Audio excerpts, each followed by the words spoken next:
Um dos mistérios que mais nos desperta curiosidade é o céu noturno.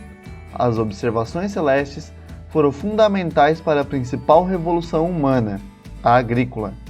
Muitos povos observavam os céus em busca de respostas para entender o mundo, verificar se havia alguma mensagem divina, por exemplo. Nos acompanhe nessa viagem para ver o que os mesopotâmicos, egípcios, chineses, gregos e indígenas viam e interpretavam sobre os céus.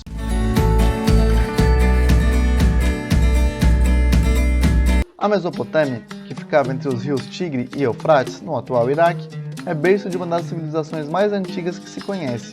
Ela abrigou os sumérios, os babilônios, os assírios e os caldeus. Os sumérios foram os primeiros a desenvolver a astronomia. Desta forma, são considerados os patronos da astronomia e astrologia. No princípio, observavam os astros por motivos místicos, mas com o decorrer do tempo, trocaram a ideia mística por uma ideia mais científica, passando de astrólogos para astrônomos.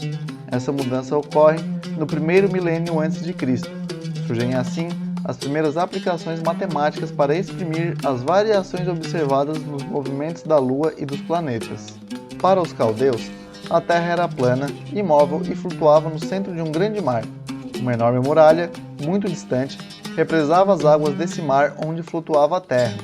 O céu, que fora construído por Marduk, deus protetor da Babilônia, era feito de um metal polido, de formato hemisférico, e apoiava-se sobre a muralha que representava o mar.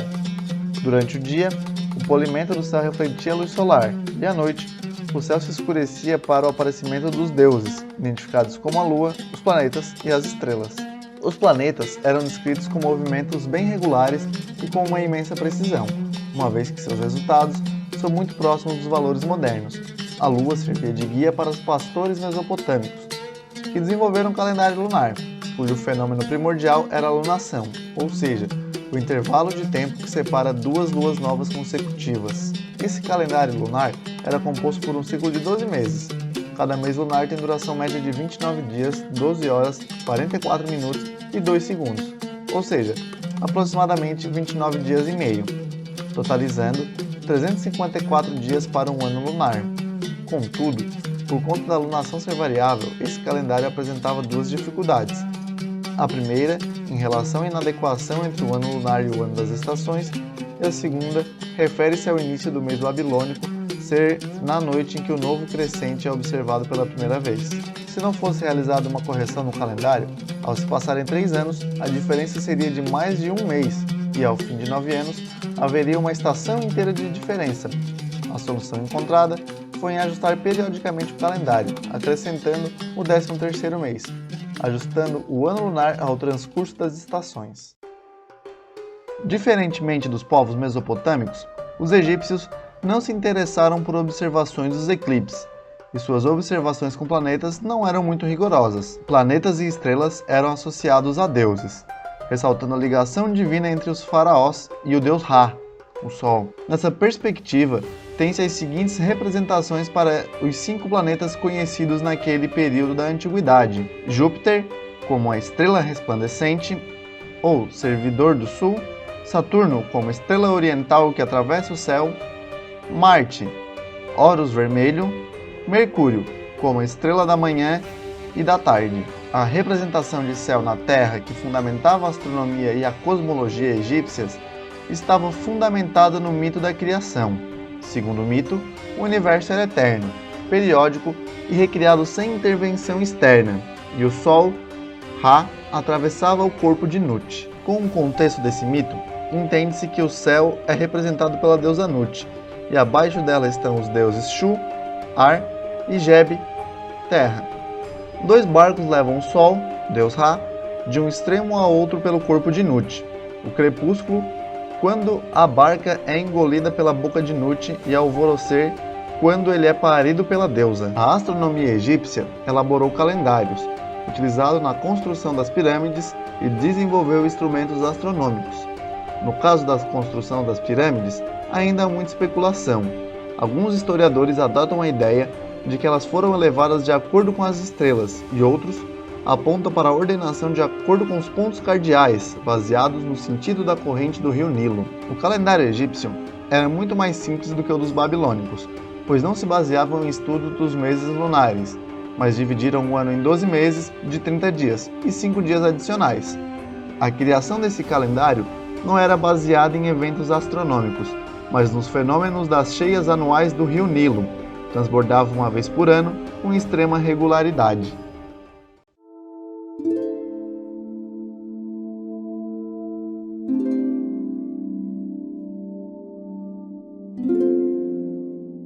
Já a China antiga configurava-se como uma das civilizações mais cientificamente avançadas do mundo, na qual se deu a criação da bússola, da pólvora, do papel e da impressão.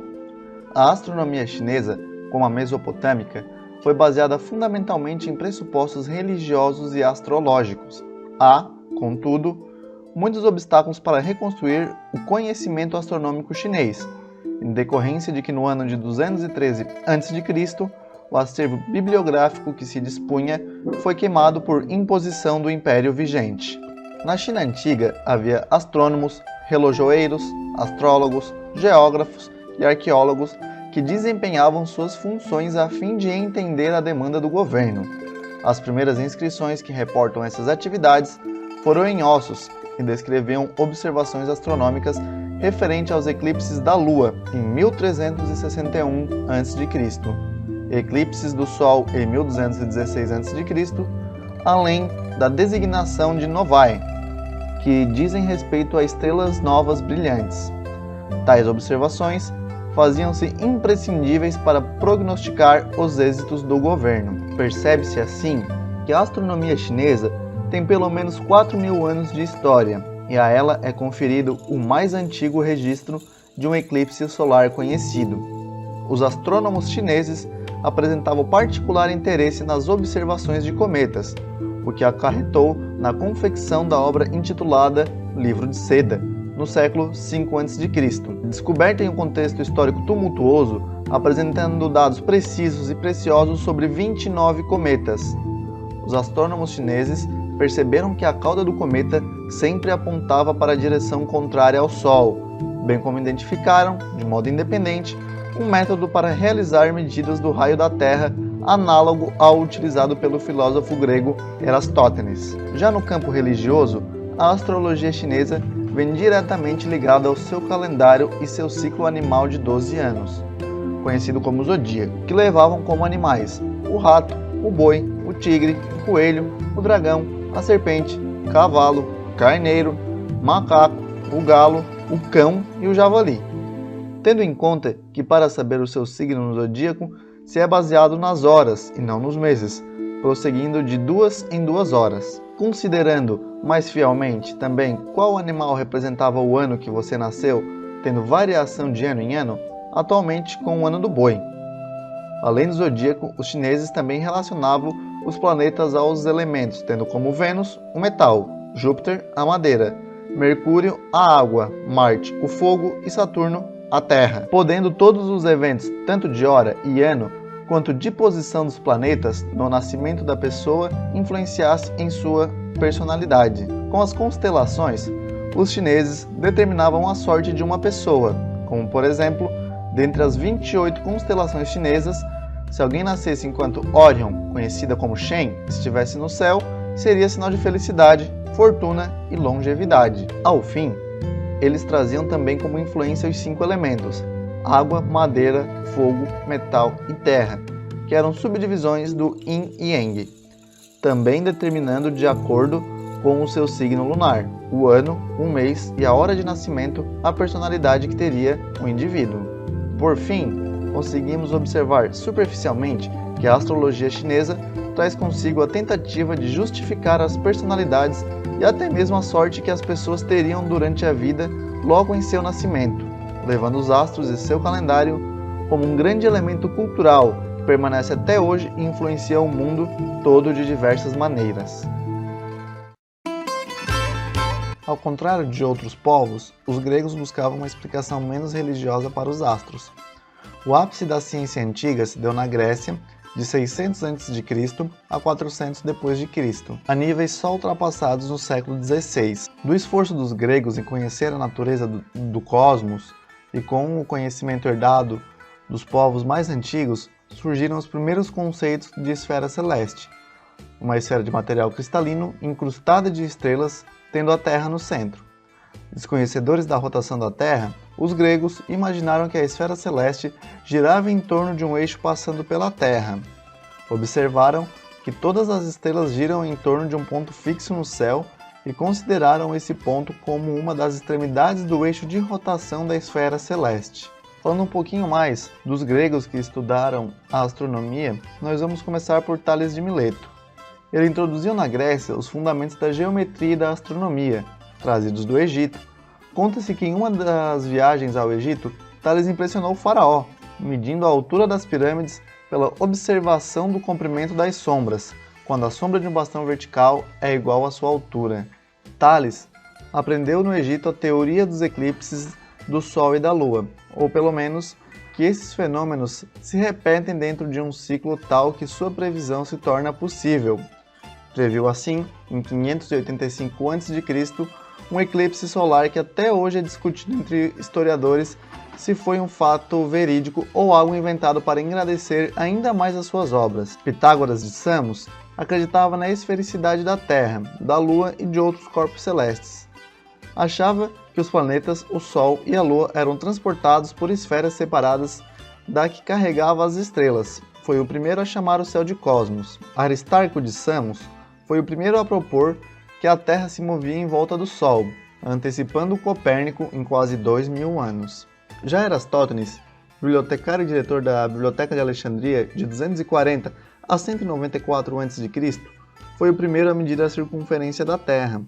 Ele notou que na cidade egípcia de Siena, atualmente chamada de Assuã, no primeiro dia do verão, ao meio-dia, a luz solar atingia o fundo de um grande poço, ou seja, o Sol estava incidindo perpendicularmente à Terra em Siena.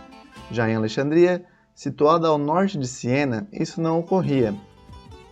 Medindo o tamanho da sombra de um bastão vertical, Erastótenes observou que em Alexandria, no mesmo dia e hora, o Sol estava aproximadamente 7 graus mais ao sul. A distância entre Alexandria e Siena era conhecida como de 5.000 estádios. Um estádio era uma unidade de distância usada na Grécia Antiga. Como 7 graus corresponde a 1/50 de um círculo, 360 graus, Alexandria deveria estar a 1/50 da circunferência da Terra ao norte de Siena, e a circunferência da Terra deveria ser 50 vezes 5.000 estádios. Um estádio tinha medida de aproximadamente 166 metros. O cálculo de Erastótenes chegou a um valor aproximado de 41.667 km. Hoje, se sabe que a circunferência da Terra mede aproximadamente 40.000 km.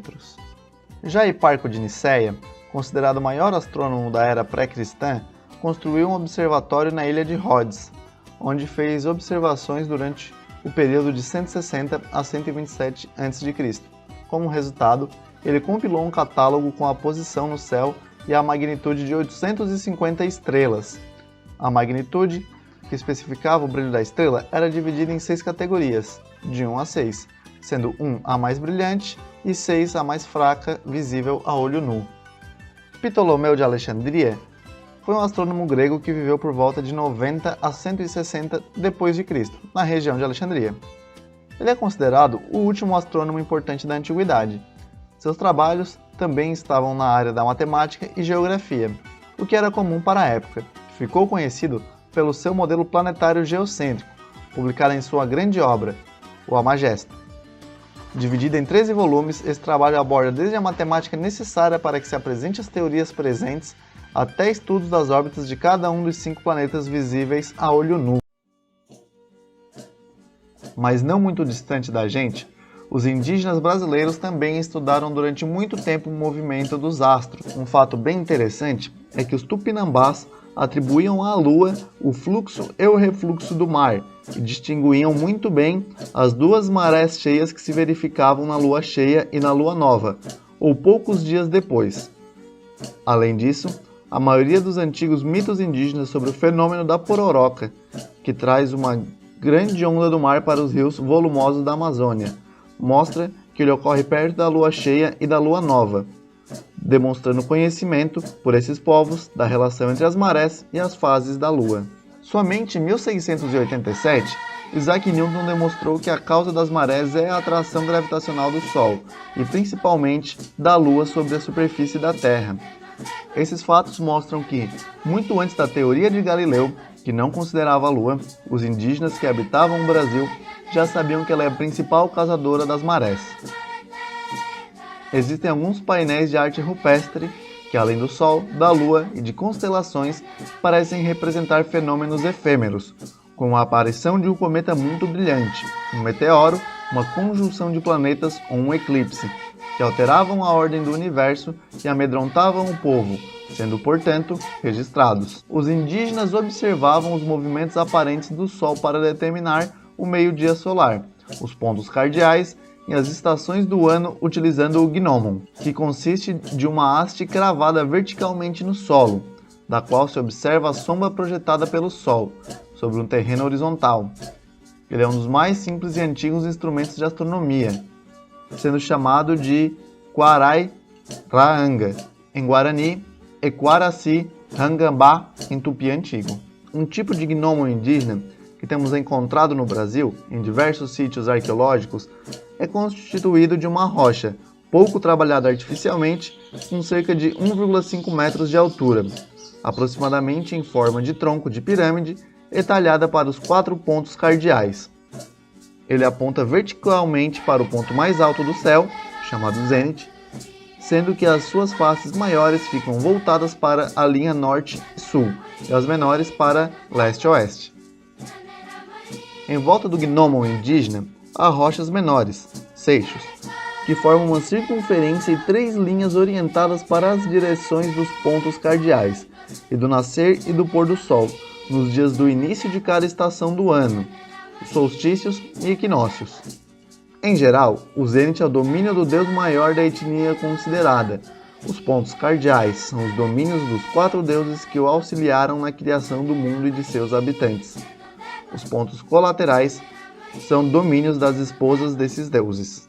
Povos como os indígenas Guarani e os aborígenes australianos já utilizavam as estrelas para a passagem do tempo, época de plantio e colheita, períodos de chuva e estiagem, calor e frio, ou mesmo a mau presságios.